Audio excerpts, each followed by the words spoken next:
Харагдаж байна уу? Харагдаж. Би зя гоё. За, монголчуудаа Монгол эх орныг нь танилцуулдаг Сумдаа сайхан амьдрын нэвтрүүлгээ. Дундговь аймгийн Говьхта сумаас нэвтрүүлгээ бэлтгэн хүргэж байна. За, ингээд Говьхта сумынхаа ерөнхий боловсролын сургуулийн орчин нөхцөлтэй танилцахаар хүрэлцэн ирсэн байна. Ингээд тус сургуулийн насан туршийн боловсролын төвийн багш Чанцалт Улмтай уулзж байна. Тань сайхан энэ өдрийн мэндийг хүргэе. Сумын ерөнхий боловсролын сургууль маань хэдэн онд байгуулагдаж байна? Одоо бас үйл ажиллагаа хэрхэн яаж явагдаж байна? Манай сум бол анх 1924 онд байгуулагдсан. Сая бол 7 сард 100 жилийн аяга хийсэн. Манай сургуулийн хувьд бол 1937 онд бол анх бичиг үсгийн бүлгэм гэж байгуулагдчихсан юм байлээ. Тэгээд 1939 онд бол анх бичиг үсгийн бүлгмийнхэн одоо төгсөлтийг хийгээд тэгээд 1940 оноос бол яг одоо албан ёсоор баг одоо боловсролын сургууль гэж ингэж яшилтэйгээр ингээ үйл ажиллагаа явуулж гисэн юм төвхтэй сургууль байгаа. За улмаар тэгээд одоо хэрхэн яаж хувьсан өөрчлөгдөв юм? За өнөөдрийн нөхцөл байдалд бол манай сургууль бол 35 орон тоноос 34 одоо багш ажилтнтай үйл ажиллагаагаа явуулж байгаа. Ер нь сургуулийн үйл ажиллагаа явуулахад боломжтой дүүрэн л байна тий. Ер нь анги танхимын хувьд бол ер нь 320 хүүхдийн нууцсан зүйл гайгүй л байна. Тий, багтаамжтай сургууль. Тэгээ манай одоо яг хүүхд сурж байгаа хүүхдүүд маань 165 хүүхд сурж байгаа. Тэгэхээр бол одоо анги танхимын хувьд бол маш хүрэлцээтэй. Тэгээ манай одоо нэг анги маань дунджаар хэд орчим хүүхд? Хамгийн олон хүүхдтэй анги маань 28 хүүхдтэй байгаа. Тэгэхээр ер нь бол нэг анги дунджаар нэг 17-8-аас 22 хүүхд. Одоо анги ийм сэрэг байгаагийн давуу тал бас их гарч ирж штэ. Тий. Одоо тухайн хичээлийг зааж байгаа багш маань одоо хүүхд тус бүртээ тулж ажиллах боломж бүртээ тий. Одоо 60 хүүхдтэй нэг багш одоо 45 минут одоо 40 минут. 40 минут хичээл явж байгаа. 40 минут. Явхаар чинь 60 хүүхд болгоны одоо сурлага ямар байна, хичээлийн одоо ойлгоц ямар байгааг хянах хэцүү байх тий. Ер нь бол нөгөө яг сумын давуу тал бол бас би тэгж бодоод тий. Одоо нөгөө багш бол ерөөсөө одоо манайх чинь ингээд нэг ээлжтэй шүү дээ. Тэгэхээр багш өглөө хичээлээ заачлаа хүүхэд нэг бүр дээрээ тулаад ажиллах боломж байна. Дээрээс нь өдөр бол нөгөө өдрийн ээлж гэж байхгүй учраас давтаг дугуйлан болов боломж 100% байна. Тэгэхээр суманд амьдарч байгаа одоо сурж байгаа хүүхдүүдийн бас үнэхээр одоо зөв өөрийгөө дайчилж чадах юм бол одоо төв суурин газраас бараг илүү одоо хөгжих боломж бүрдэж байгаа. Боломж байгаа. Би яагаад энийг асуугаад байна гэхээр би ч өөр яг сургуулийн насны 5 хүүхэд биш үү. Тэгээд хотод Баянзүрх дүүргэд одоо хүүхдүүдээ ингээл хичээл сургуульд зөөж өгнө. За өгж авах гэж л одоо нөгөө эхний 2 3-ын ингээл нэгдүгээр ээлжинд өгөхгүй баахан төгжирнэ. Тэгэл тэгсээр байтал хичээл нь таарна. Тэгэл дараагийн 2 дахь ээлжийн хүүхдүүдээ зөөнө. Ерөөсө хүүхд өгж авсаар байтал өдөр өнгөрдөг. За тэгээд хичээл хоцрон цагтаа нөгөө хүүхд маань хичээлд орох уугүй юу гэдэг тодорхойгүй.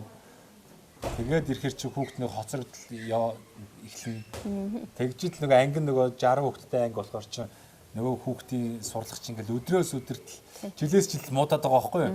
Тэгээд нөгөө аав ээж нь хүүхдтэй ингээд хичээл номыг одоо хянаад ингээд давтуулах бас боломж хомс өглөө гараад төгжрээл энэ орой төгжсээр байтал бараг хүүхд унтж байгаа очив. Тэгээд ингээд ирэхээр ялангуяа нөгөө улсын сургуульд явж байгаа одоо ч хүн амын чинь дийлхэн дандаа улсын сургуульд хамрагдаж штэ.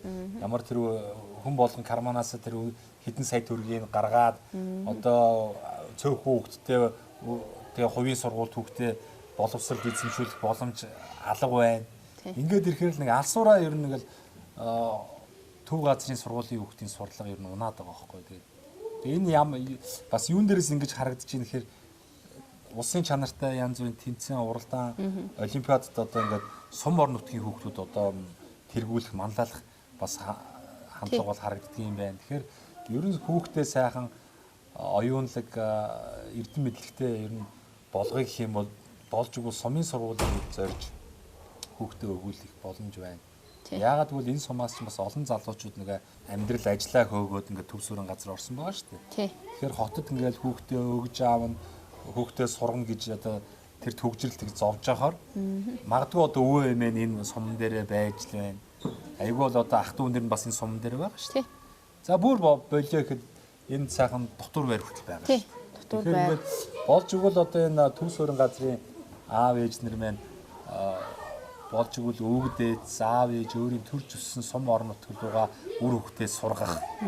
Тэр хөвгч одоо сум орон нутгад сурах юм бол эргээд бас нөгөө сум орон нутгийнхаа хөгжилд хувь нэмэр оруулах сэтгэхүй болон сэтгэлээс сууж өгнө шүү дээ. Тэгэхээр нэг иймэрхүү зүйлүүд нэг харагдаад байгаа. Та энэ дээр ямар бодолтой вэ? Тэгээ би бас яг тэгж боддгийн. Одоо би бол яг нөгөө өөрөө бол энэ яг сумын уугуул. Тэгээд 2013 он сургуулаа төгсөж ирээд одоо анх бол сумын засаг даргын тамгын газарт нийгмийн бодлогын ажилтнаараа хажлын гараа эхлээд тэгээ 17 оноос энэ сургуультай ажиллаад одоо 8 дахь жилдээ ажиллаж байгаа. Тэгэхээр би бол үндсэндээ төрийн албанд 11 жил ажиллахдаа яг одоо яг энэ сум орон нутгад л ажиллаж байгаа байхгүй юу. Тэгээд яг суманд амьдрахын сайхан зүйл нь юу гэхээр яг одоо та бас хэллээ шүү дээ. Одоо би жишээ нь ингээд хотод амьдардаг байх юм бол 6 цагт миний ажилд тарлаа гэхэд би төвчрсээр хагаад 8 цагт очино. Би хүүхдтэйгээ өнгөрөх. Бараг 11 12-ээс найз болчихсон. Цаг бүр ингээд маш бага болчихсон шүү дээ. Тэгэхээр энд бол яг бид нар 18 цагт ажиллаад тарлаа. 18 цаг 10 минут гэхэд бид нар гэртээ харцсан байна. Тэгээл гэртээ очиод бужигнаал. Тэгэхээр нөгөө хүүхдтэйгээ гарах цаг нэгдүгээрт маш илүү. Хоёрдугаарт бол юу гэхээр нэрэл үнэндээ юу 310 хүүхдийн одоо нөгөө багтаамжтай энэ сургууль чинь 165 50%. Тэгэхээр нэрэл үнэндээ бүх хүүхдээ ингээд бүх багш нар танина. Тэгэхээр тэр нэртэй бүгднтэй энэ ямар хүүхдээ гэдгийг мэдж байгаа учраас тулаад ажиллах боломж нь бол илүү. Тэгээд дугуйлан секцийн хувьд бол манайс одоо энд чинь бол төлбөртэй гэж байхгүй бүгд төлбөргүй. Тэгэхээр ямар одоо юу сурахыг хүсэж байгаа хүүхэд болгонд тэр одоо нөгөө нэг дугуйлан секцэндээ явах боломжтой байна. Өдөр нь давталгаа авчиж जैन. Тэгэхээр бол тэр тал дээр бол маш их давуу тал байна. Тэгээд нөгөө эрүүл агаар шүү. Тийм. Одоо хотын сургуулийн хүүхдүүд чинь ингээд өглөө тэр утаан дунд чи яа ингээд хэцүү шүү дээ. Тэгэл халтаргаатай зам дээгүр тэгээ яаж жагаад нөгөө машин зам байшин байгууламж чинь шахаа барьсан явгууны зам ч байхгүй. Тэгээд тэр хотын улсын сургуульд явж байгаа ялангуяа захын оролд явж байгаа хүүхдүүд чинь ингээд харахаар өрөвдөд байгаа юм чинь ингээд даарцсан. Тараал энэ бүр аяа. Тэгэл нохоо шувуу за тэгэл нөгөө машин дэргэний чинь эрсдэл маш их байгаа байхгүй. Галзуу солиотой хүмүүсийн давхгаал хүүхдээ арчих гал.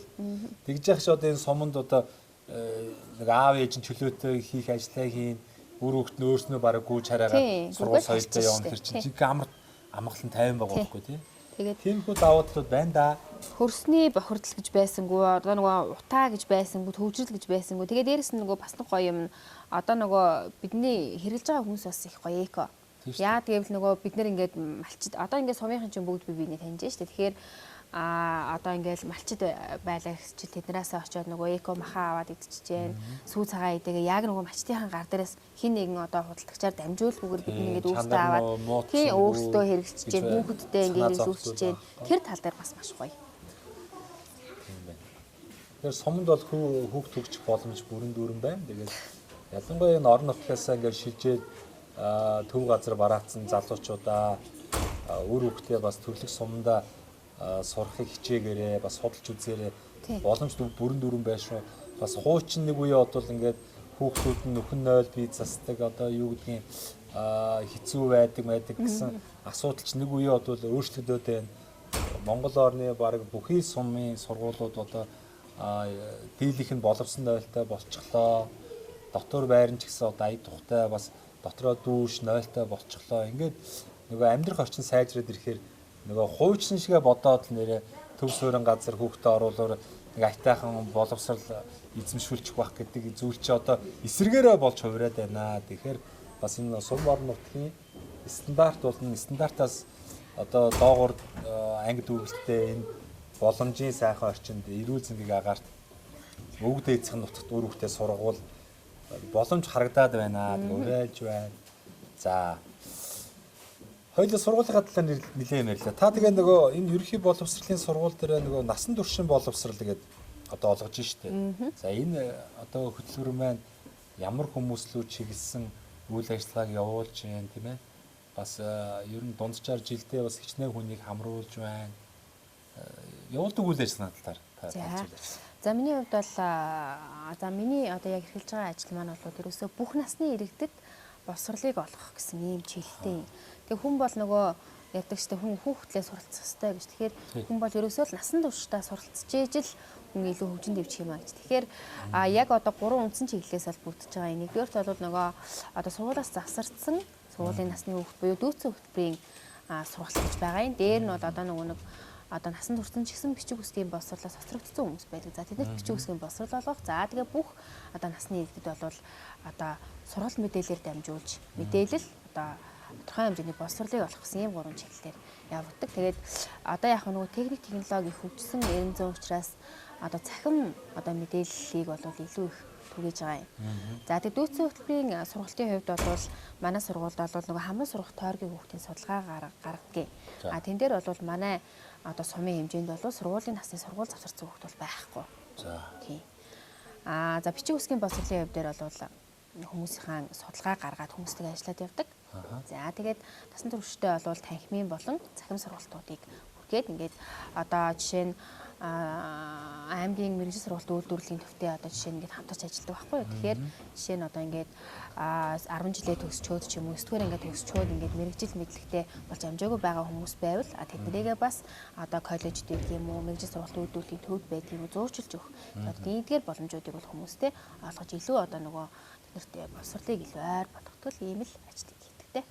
Бас их тун одоо хэрэгцээтэй одоо бас хөтөлбөр байна тийм. Яг нэг хүмүүс болохоор хуучин бол нөгөө албан бус боловсрол гэж яддаг гэсэн. Тэгэхээр яадаг вэ гэхээр одоо нөгөө ингээ яг сургуулаас ингээд бүр завсарласан ч гэдэг юм уу зөвхөн бичиг үсэггүй хүмүүстэй ажилладаг гэж хүмүүс бол тэгж ойлгодог. Гэхдээ энэ бол өөрөө бол маш өргөн хүрээний одоо өргөн цар хүрээг бол авч одоо ажилладаг ийм л ажил байгаа юм. Тийм. Тэгээд одоо хүмүүстэй бол цахимаар сургалтуудыг хүргэж байна, танхимаар сургалтуудыг хүргэж байна. За тэгээ яг нөгөө ингээд давхарцсан тоогоор бол жилдээ нэг 300 гаруй хүмүүст бол одоо мэдээлэл одоо сургалтуудыг бол хүргэж ажилладаг. Бас их сайхан байна. Энэ ингээд сургуулийн энэ яг үүд заалвал тий бас ингээд гоё тохиролт хийсэн байж тээ. Магадгүй одоо энд ингээд гоё зураг авахулах болон байх шээ. Тэгээ энэ чинь нөгөө чөлөө цагаараа нөгөө хичээлийн бус цагаараа сайхан ингээд хичээл номоо давталгаа хий чинь шатраа тоглож номоо уншина. Тий. Тэр бас манай гоё ухтаас сумын ерхий боловсролын сургуулийн хамт олон бол бас ямарсан өөрсдөө боломжоор сургуулаа сайхан догчуулж үйл ажиллагаагаа сайхан явуулдаг юм байна.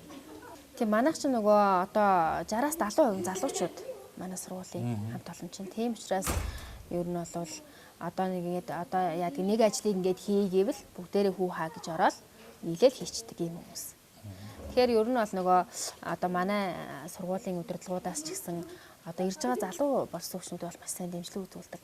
Нийгмийн асуудлыг. Одоо энэ баруун талд нэг байр байна шүү дээ. Энэ болохоор багш нарын байр гэх шиг боллоо. Тийм. Одоо нөгөө шинээр ирсэн багш нар маань бол эндээ ингээл энэ чинь нөгөө нэгдсэн халаалттай. Ийм одоо байр ахгүй. Тэгэхээр эндээ ингээл орон сууцаар хангагдчихна. Байр орон сууцаар хангаад нийгмийн баталгаа дээр нь бас дэмжлэг үзүүлдэг. Тэгэхээр бол залуучууд бас ирээд ажиллахад бол энд бол хэцүү юм байхгүй. Манайх чинь харцангуй нөгөө хотод бас ойрхон давуу талтай байгаа зү. Тийм. Биш.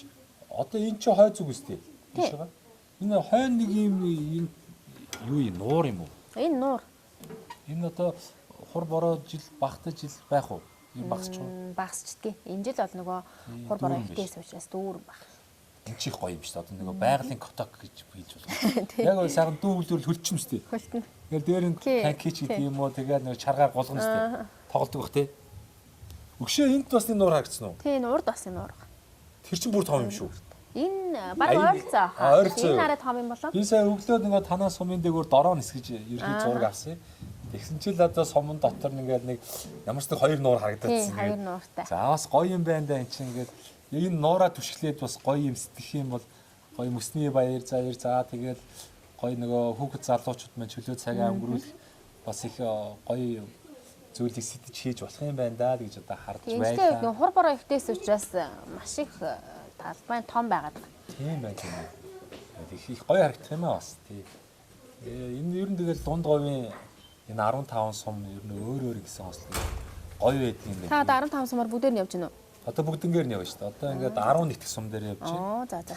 Өчтөр харин цагаан дэрт явсан бол тээ. Тий. Үзчихсэн. Дунд говийн аймгийнхаа баруун талын сумыг луусаас хэсвэлээл ингээд нар зүг тойрж байгаа юм тий. Одоо ингээд урагшаа зүүн талын сумдуудаа ингээд тойроод явж байна. Яг жаргалан руу очихоо. Тэг жаргалан. Баян жаргалан гэдэг сум руу одоо анхудаа очиж үзсэн. Би ер нь дунд говийн сум дээр бол явж үзээгүй. Яг ажил амьдралын шаардлагаараа өмнө говь чиглэлийн энэ замаар бол зөндөө явсан. Тэгээд За энд ийм дунд говийн сумууд байдаг юм байна гээл хараал өнгөрнөхөөс яг дотор нь бас орж байгааг болох мэдэхгүй шүү дээ. Тэгэл яг дотор нь ороод нэг хүн арттай танилцаад нэг сум дээр нэг 2 хоног амьдраад явахаар чинь тэгээд Монгол хүн чинь их тасамтгай тэгээд нэг 2 хоног чинь баг хизээ хайз нөгөө сумын хүн шиг болцсон. Өө доржоод болмаа гэж баг явж байгаа шин тий. Бас тэр нь сайхан юм аа. Гой найрсаг хүмүүс шүү дээ. Манай говийнхан чинь. Дунд говийнхан их сайхан юм байна тэгээд их гоё зүйлийг би мэдэрлээ. Тэгээд нөгөө яг өөрөө биеэрээ яваад ингээд тэр усын нуугаад цай хоолыг идээд агаарыг намсгалаад унтаж хөвтээд ингээд явахар чинь бас их өөр мэдрэмж өгд юм байна. Тэгээд их сайхан ямарсан дунд говь аймгийг бол одоо ингээд яваад дуусны дараа л бүрэн ойлголт бол төрнө шүү дээ. Ийм гоё онцлогтой юм байна. Тэгэл явж ин да. За сумд амьдрах бол сайхан боломжууд бүрэн дүүрэн байна. Тэгээд нэг маань манай төр засаг аймгийн удирдлагууд маань бас маш сайхан хөгжлийн хөтөлбөрүүдийг авч хэрэгжүүлж сум орон нутагт ажлын байруудыг бий болгож хүүхэд залуучуудыг одоо сайхан одоо ажиллаж амьдрах тэр орчныг сайхан бүрдүүлж өгөх юм бол одоо хотод амьдрахаас илүү суманд одоо сайхан амьдрах тэр амар тайван стрессгүй эрүүл цэнгийг одоо эрүүл аюулгүй амьдрах боломж бол сумд бүрэн дүүрэн байна гэдгийг одоо энэ соён гэгэрүүлэх гээл чадан ядаа явж штэ. Нэвтрүүл үздэг үстэй үзэж байгаа. Тий, өчтөрийн энэ дугаарыг нас үзсэн. Нөгөө таньдаг хүмүүсээ болохоор бүр айгүй шимтэж үздэг юм билээ. Айгүй нөгөө цагаан лэрхнийг бас таньдаг болохоор айгүй гой санагдаад үзчихсэн. За тэгээ яриад үл зөндөө юм байна. Өөр ярих юм байна уу? Өөр ярих юм одоо бар гайгүй хаа. Гайгүй юу. За баярлалаа. Тэгээ хэсэг хугацаанд бас сургуулийнхаа үйл ажиллагааны талаар сумынхаа тухай сайхан танилцуулсан явдал. Нэрээ өөр ярих юм юу вэ гэснээс өөрийгөө сайхан хоёулаа нөгөө сургууль ажлын юмнаас бус өөр юм ярил л та. Та сайхан гэр бүлийнхаа тухай, өвөр хүүхдийнхаа тухай бас өөрийнхөө хүүхдүүдээс аав ээжийнхээ тухай энэ ярьж үлдэн шүү дээ. Хамаагүй. Та чи уугуул гэлөө. Тий, энэ сумын уугуул. Сумын уугуулгаар ч одоо сумынхаа тухайс одоо энэ хуучны буурлууд өвчүүлээс олон гоё яриа сонсч ирсэн байгаа шүү дээ. Тэр тухай үед жоохон нэг зохис яриад хөө. За, намайг бол дайн цадамжийн чанцалт болон гэдэг. Тэгээд энэ сумын боловгуул тэгээд аав ээж маань бол бас багш хүмүүс байдаг. Бас багш. Тэгээд манай аав бол одоо боловсролын байгууллагт одоо яг хөдөө орон нутагт тасралтгүй 44 жил ажилласан Монгол нэг багш хүн байдаг. Ээж маань болохоор багангийн багш нар мандах гэж. Хоёр сайхан хүн байдаг. Тэгээд манайхан ч бол нөгөө бас эхээс арвуулаа. Тэгээд 10 хүүхдээсээ бол бас 4 багшийн мэрэгжил эзэмшээд ингээд ажиллаад явж байгаа. Манай ихч бас энд англи багш байдаг. За. Тийм хүмүүс байна. Тэгээд миний хувьд бол манайч 3 хүүхэдтэй. Тэгээд 3 хүүхдээ бол яг одоо энэ эрүүл агаар яг энэ сайхан нутаг усандаа сумын хүмүүс чинь нэг юм гоё нөгөө ихэнх нь ингээ бие биенээ таньдаг учраас бүгд л нөгөө ах トゥ юм шиг гоё. Хашаач харсан ингээл таньдаг хүмүүс байдаг учраас тэр нь бас маш гоё идэг. Тийм учраас ингээд одоо юу гэдгийг ингээд цэцэрлэг төгчөөл хүүхдээ одоо яаж хийч бол гэсэн айдас байхгүй. Бас одоо өөр ингээд тарихгүй газар өгчүүл бас нэг жоохон тийм бодол байгаад хэм санагдаад байгаа байхгүй юу. Тэгэхээр тийм одоо бодол айдас байхгүй. Ер нь бол их гоё амгалан тайван. Яг ингээд хотод амьдрах боломж бол бас ингээд төв газар амьдрах боломж бол бас зөндөө байсан. Гэхдээ ягаад гэвэл илүү ингээд хүүхдүүдтэйгээ их цагийг өнгөрөөх боломжтой илүү эко газар ингээд байх нь бол сайхан байсан. Яг. Танаа сургуулийн нэг сургуулийн үүдэн дээр нэг юу байлаа танилцуулга байлаа. Ямар хүний нэрэмжт юм бэ? Бас нэг мундаг хүн багш шүү дээ. Сургууль хүмүүжүүлэх ухааны доктор дэд профессор Гиндийн Арим Эрдэнэ Очир гэж хүн юм. Эрдэнэ Очир гэдэг хүний нэрэмжт юм байна. Эрдэнэ Очир сайхан булан зассан байна тий. Нэрэмжтэй юм. Энэ хүн маань одоо ер нь бас ямар сайхан үйл бүтээжсэн бэ? Энэ хүн маань бол хэл шинжиллийн одоо хүн байсан юм билээ. Тэгээд тэрүүгээрээ бол сургууль хүмүүжүүлэх ухааны доктор дэд профессорыг зэргийг хамгаалсан. Ийм хүн. Тэгээ манай сургуулийн бас одоо нөгөө шилдэг төгсөгчдийн нэг ийм сайхан хүн байсан. Тэгээ сургуулаа нэрэмжт болгосон. Тэгээ сургуулаа нэрэмжт болгосон. За. За болондоо хоёулаа тэгээ яриагаа өндөрлөе. Манай нэвтрүүлгийн хамтрагч нэг байгууллага байгаа. Мөнх Amper Construction гэдэг барилгын материалыг Монголд одоо хямд чанартайгаар үйлдвэрлэхийг зорж байгаа юм. Их оронч залуучууд байгаа. Мөнх Amper Construction Тэгээ манай нэвтрүүлгийг бас их үзэх дуртай, их дэмжих дуртай. Тэгээд танаа нэвтрүүлгээр дандаа сумдаа ингээд сайхан амьдрал хичээж байгаа юм сайхан хүмүүс ордог учраас 10% хөнгөлт ирэх олгоорой гэсэн. Тэгээд та ч одоо ингээд хашаагаа сайхан томруулах, байшингаа өргөх, хаусаа барих гэдэг одоо олон сайхан зүйл одоо төлөвлөдөг баг. Тэгээ хэрвээ тийм байшин байгууламж барих гэж байгаа бол бас хандаарай 10% хөнгөлт. Баярлалаа. Олроо. Тэгээ энэ Мөнх Ампер Construction компани болохоор нөгөө сүүлийн нөгөө байшин байгууламжид өргөнөөр ашиглаад байгаа том юм лего блок гэдэг шүү дээ. Угсар. Тийм. Тэрийг үйлдвэрлэж байгаа. За мөн одоо вакуум цонхнууд хийж байгаа. За. За мөн одоо хөөсөн дулаалга байна шүү дээ. Хөөсөн дулаалга хийж байна. Сэндвич хатангууд хан дээр.